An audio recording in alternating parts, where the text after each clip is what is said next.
Today we are talking about Swordheart by Kingfisher, a fantasy romance novel featuring witty banter, sword-wielding magic, and a very cursed weapon. Today I'll be sharing my thoughts on what I liked, what I didn't like, what surprised me, and who I think the perfect reader for this book is. But also, hi, welcome back to my channel. My name is Cynthia if you're new here, and let's just dive into a summary. When Hala's great uncle passes away, she inherits not only his estate, but also his quite unruly relatives. Sarkis, on the other hand, is an immortal swordsman who is trapped in a prison of enchanted steel. One evening, when Hala draws the sword, Sarkis finds himself tasked with defending a very new and kind of odd wielder. Sarkis finds that he ends up having to defend Hala from everything from bandits to inquisitors to even her own in-laws. But despite everything that's happening with Hala, it is the sword that might prove to be the greatest threat of all.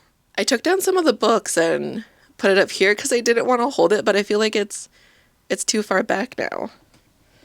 Anyway, so in Swordheart, so before I get into literally any of my other thoughts about this book, I just want to say that Hala being 36 is genuinely a breath of fresh air, and I am so happy I read this book. Purely because, and don't get me wrong, I love fantasy romance and I love all of the female main characters that we get and the variety of them, but I really sometimes dislike that they're all 18 years old. I'm not 18 years old anymore, and so to me it almost feels like I'm being aged out of fantasy romance because I'm not 18, but I'm also not 500. I'm also not immortal, so I can't really relate to most characters in fantasy romance books anymore, which is okay. I don't think that fantasy books need to be relatable because, let's be honest, they're fantasy books. There's a reason they're not relatable. But it was just so nice to have an older female main character who didn't have it all together, who wasn't in perfect shape, and who wasn't going to spend most of the book training to fight or be an assassin or etc., etc. And it was just really nice. It was just really, really nice. So, anyway. There is a very big grumpy and sunshine trope in this book, which I found that I kind of enjoyed. I don't necessarily seek out grumpy sunshine trope, but I think in Swordheart it worked really well. There is also a small miscommunication trope, and if you know me, you know that I do not like the miscommunication trope, but again, it's not the worst. It's not done horribly. And while Swordheart is definitely more of a cozy fantasy than an epic fantasy, there is still a journey that Sarkis and Hala go on, and while it had me in the beginning, I did kind of start to lose interest towards the middle of it. It felt like it was being stretched out, and I wasn't entirely sure why it was being so stretched out. And I think I just wasn't a huge fan of that because the book started to lose me a little bit in the middle. It definitely started to hit just a small lull, and I was just kind of all right, we can start wrapping it up because we learned some things that didn't really feel relevant and they didn't pop up again by the end of the story. So, and speaking of things that happened on the journey, the world building in this book is a little lackluster and it's a little clunky. There's not a lot of it. I tried to compare the world in this book to the real world. Sometimes how you see maps in fantasy books and you're oh, okay, that kind of reminds me of this place. I couldn't do that in this book. Obviously, Sarkis is centuries old, so where he's from is very different from where Hala currently is from, and the journey that they go on takes them through a few towns and cities, but it still left me kind of wanting more. I would not want to be dropped in the world of Swordheart. There is also no map. And there's also no map in this book, and that also for me kind of detracts from the world building, and it just felt kind of all over the place, I guess, if that makes sense. I will also say the betrayal that happened in this book, I kind of saw it coming from a mile away, which I normally don't. I feel like I'm not someone who picks up on a lot of little things, but it was just so blaringly obvious because of who the character was and their motivations that it was just kind of yeah, you're gonna be a problem later. And they were a problem later, so let's just move on to the characters. So kind of like I said earlier, I really enjoyed the fact that Hala is an older female main character, but something I also really liked about her was that she talks a lot. She has pale blonde hair and light gray eyes, and she's very out of shape. Her chest is often mentioned quite a lot, but as a fellow big-chested lady, that I appreciated that. I appreciated that a lot. Hala felt a little bit more fleshed out than Sarkis. Sarkis felt a little bit one-dimensional. He was grumpy.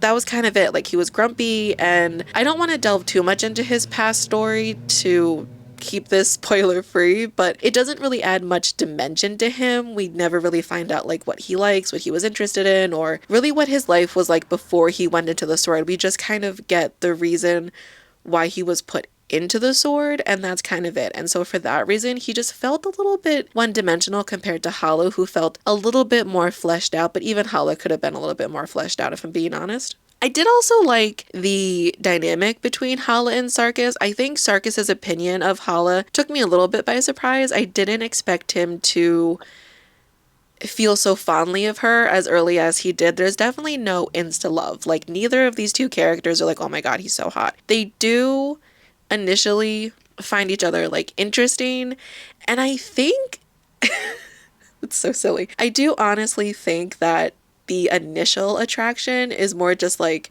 flirtatious tension because neither really want to cross the line. And I think that's purely just because Sarkis is trying to be a gentleman, like he's here to defend and protect Hala, and he doesn't want her to think that he's like taking advantage of her. Whereas Hala, you know, she's only been married once and her husband didn't really seem all that interested in romance, let alone her. And so she also kind of doesn't really know like how to even show interest in Sarkis. And so I think the two of them just kind of have this interesting dynamic that I found I kind of really enjoyed. And to be honest, most of the side characters were annoying because most of the side characters were Hala's in-laws, and I'm not going to say too much about them. But we do get, I guess you could say, the third kind of main character, and that is Zale. He is a lawyer under the rat god, the rat priesthood. Like I said, there were so many priesthoods and different religions and churches in this book that like I could not keep up, and I by the end of the book was convinced that it was satire. It had to be, because why were there so many? But I genuinely liked the relationship that Zale formed with Hala and eventually Sarkis, just because Zale and Hala's friendship is just so pure. Like, it's such a nice, solid friendship built on like trust and loyalty and understanding and some witty banter and some funny jokes. But I really liked their friendship. Overall, though, I think I wanted to like this book a little bit more than I did. I think my hopes and expectations were a little bit higher than maybe they should have, because don't get me wrong, this is a good book.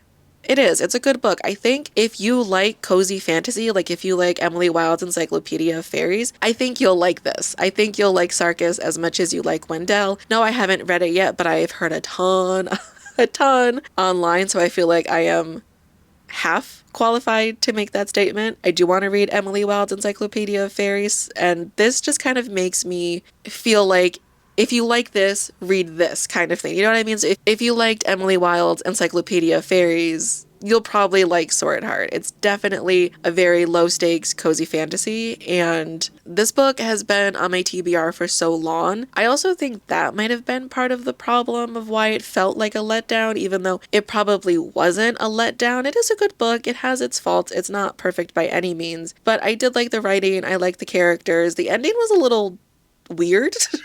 And not in like a bad way, just in like a, oh, I still had questions, I'm not gonna get answers kind of way.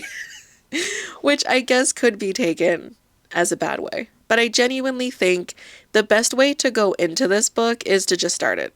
To just read it. Don't look up any other reviews. If you're watching my review, like if you're watching this and you haven't read this book, just like turn this off. Okay, turn this off.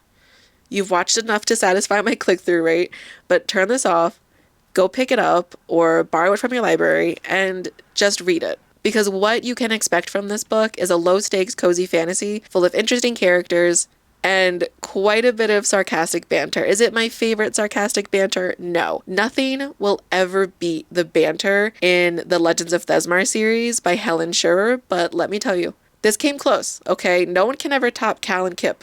No one. But Sarkis, Hala, and Zale, they're catching up. So I think final rating, I'm going to give Swordheart a 3.75 stars out of 5 stars. Just because I think my expectations were a little bit too high, and I did like it. Like I said, it kind of lost me a little bit there in the middle. The world building could have been a little bit better, and I wish Sarkis was a little bit more fleshed out. But for the most part, I don't really have a lot of complaints. I did enjoy this book. I definitely would recommend this book if you enjoy cozy, low-stakes fantasy. That's kind of all I've got. I'm a little talked out.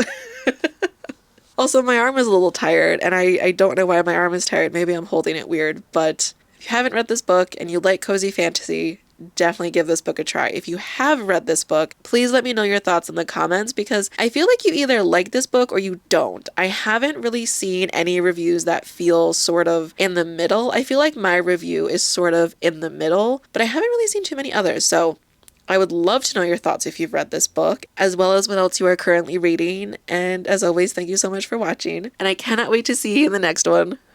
Bye!